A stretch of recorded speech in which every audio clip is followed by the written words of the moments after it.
Proverbs chapter 25 and verse number 21.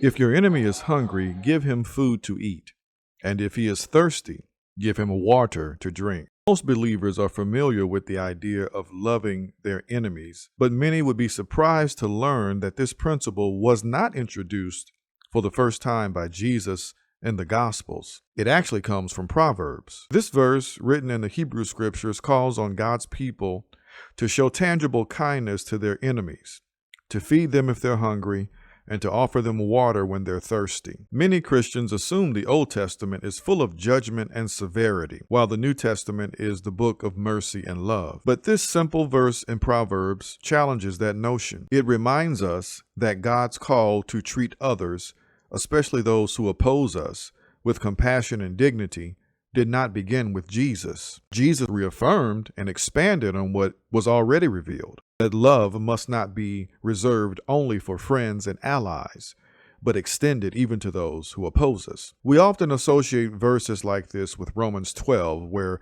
Paul quotes this exact proverb. But even Paul was pulling from the ancient wisdom of Scripture, already available to God's people. The consistent call has always been love, practical love, generous love, sacrificial love that looks beyond tribal lines and national borders. The instruction in this proverb is incredibly down to earth. Feed your enemy. Give your enemy water. Provide the most basic human needs for someone you could otherwise feel justified in ignoring or rejecting. And Jesus would later add to this by telling his followers to not only feed and give, but to pray. Pray for your enemies, spiritually interceding on their behalf. And yet, how far removed this is from the behavior that so many who claim to follow Christ today exhibit. Entire segments of Christianity, particularly in the West, often find themselves more dedicated to defeating their enemies than to loving them. Whether it's demonizing immigrants, vilifying political opponents,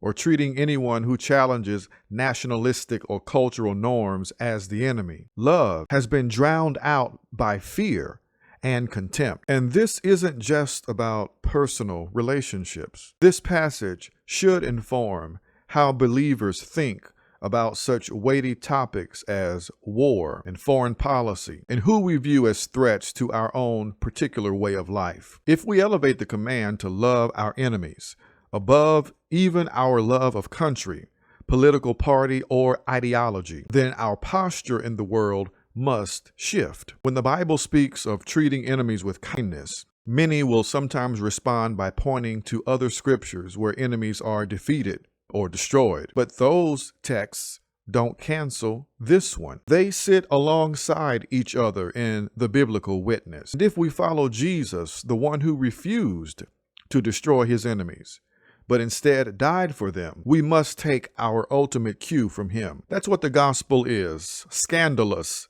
love. Love that does not wait for the other side to change. Love that feeds the hungry and the enemy and offers water to the one who curses. A love that reflects the cross. And if God's love extended to us while we were enemies of the cross, then we too must offer that kind of love in both word and in deed to those who may oppose us today.